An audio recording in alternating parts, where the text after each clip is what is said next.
Hey guys, we left off last time with working on the canopies, and we got them all masked up. That was a fun job. All that fine framework to do on the 4 different sections. I used some Tamiya tape and some Pactra tape. Whichever size seemed to fit better for that particular piece is what I used. I seem to use a Tamiya tape in some of the areas that were needed to be more flexible. Uh, Masking didn't come without a cost. I got bit by the X-Acto knife when it slipped off the edge and took a nice little slice out of my finger. The one thing I had problems with in this entire kit was the Vallejo paint, and even after 2 coats on the clear canopies, it was super transparent. I actually had to go back in and hand paint using a 5/0 brush 2 more times, 2 more coats of the paint to get it to finally halfway look opaque. That was after painting it with the dark gray interior color and the outer green color.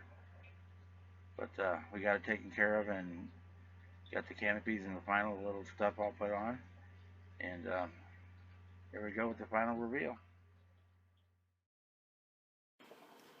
Well guys, we finally made it. We're here to the end.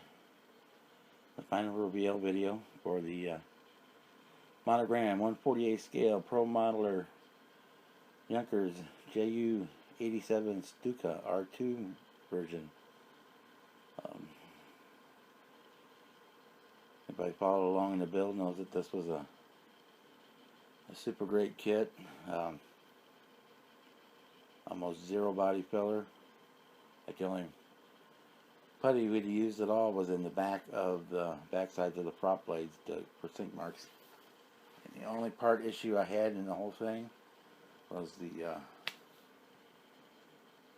one of the canopy sections was a bit warped, and I had to soak it in the hot water and twist it around and set it in the cold to try to get it back into shape.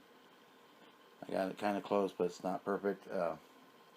But since the canopy is open, I got the canopy open, you can't really tell that it's sprung out too wide. So we use the again, if you followed along, we used first time using the Vallejo Model Air paints. Let's see if I can fix these lights a little bit. It's so dark out here tonight.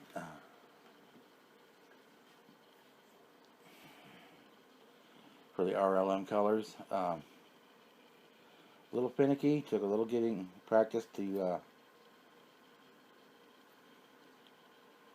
get the hang of how to use them. But as you saw and follow along in the video series, everything worked out. The only end of model complaint I would have on the Vallejo colors where they were again would be dealing with the canopy. After I masked it off, I painted first painted it with the interior color, which was the RLM 66, I believe, dark gray, before hitting it with the dark green for the outside of the canopy, and it was still very, very transparent. You could see almost like the color wasn't there. I had to go back and hand paint with my 5/0 brush and the Optivisor, and had to go back over almost all the framework and paint a second, sometimes a third coat to get it dark enough, opaque enough to not, under normal lighting conditions, to not show light through the paint. But that's the only issue I had there. So once you got the technique down of using the thinner and the flow enhancer for spraying it, I don't think I ever mentioned, I I was using a Vita, the 180, and I was using the .03 needle for the painting on this. I was going to switch down to the 02 for the final detail painting, but I was too lazy to do it. Excuse me, we used easy line for an antenna like we normally do. On this build, remember way back when I made custom seat belts from tape and mylar film. Mylar film was used to make the buckles and the tape to make the straps.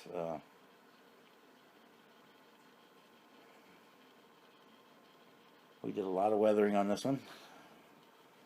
A lot of leading edge chipping and walkway wear, and then some gun staining. I'm not sure in the actual video how much of that will show up, but it shows up, probably show up really well in the still pictures at the end.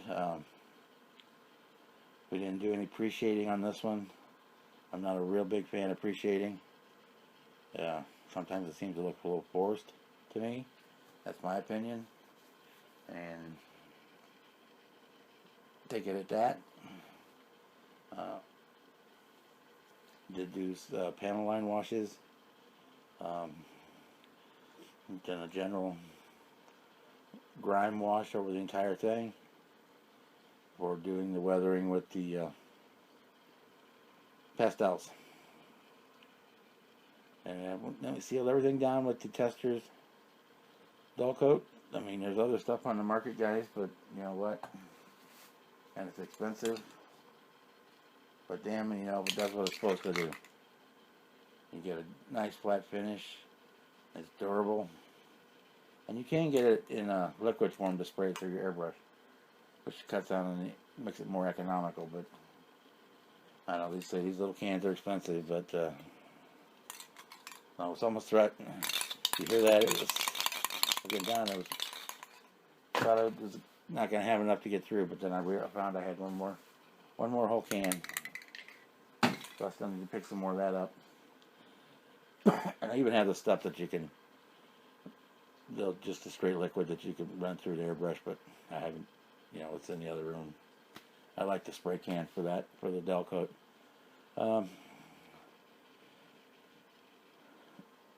They're a little big, but that's okay by me. I used the stainless steel tubing for the gun barrels. I ordered smaller tubing, but it had not arrived by today, and I wanted to close this one out, so I went ahead and used the 18 gauge stainless steel tubing for the gun barrels.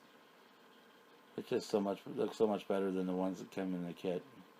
The ones that came in the kit were just so minuscule and sickly looking that they'd been better off with them not being there. What else we want to talk about?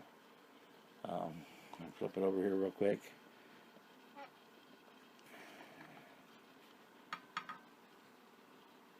To be real careful with the antenna.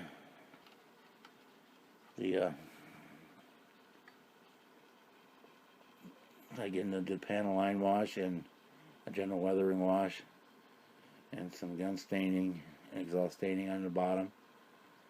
We got our bomb put in, our die slats, the little counterbalances. You know, I'm surprised. I normally something like that I would have broken off 6 times by now, but I haven't broken any of them off yet.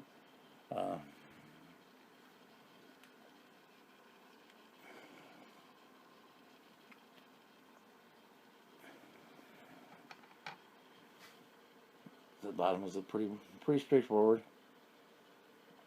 The other thing that took a little bit of engineering was since I didn't follow the instructions to put the prop on when they said to put it on, which is like at the beginning of the build. Normally you can just, if the prop has a long enough shaft, you can just stick it in the hole and it'll stay. This one had a real short shaft that didn't want to stay. I tried to glue a longer one on there, and it just didn't quite work out the way I wanted. So we ended up just gluing the prop on with just some canopy glue so I can get it off if I need to. So this is probably the first prop model that I built in a long time where the prop doesn't actually spin. But it is what it is there. So if you get a chance to grab this version of the kit, this is a Hasegawa Rebox is what it is. It's really nice. I know it has, this kit doesn't come with the tank buster guns from the other version of the Stuka that Revell has, or the Hasegawa Rebox. And I know that Revell just this month has come out with a Stuka model again. I'm not sure if that's just a repop again of the Hasegawa kit or somebody else's or what it is. I haven't seen one in person to know that.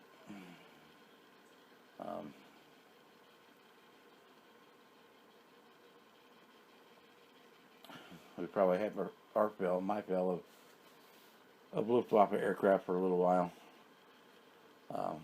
Got to get my Halloween build going, which is the Strange Change Mummy. I've only got about 3 weeks to get that done. And then I got the Mach 5. I started playing with it. Got to get it going. And start getting everything cleaned up and tuned up and ready to take to Chicago for the Butch O'Hare show in November.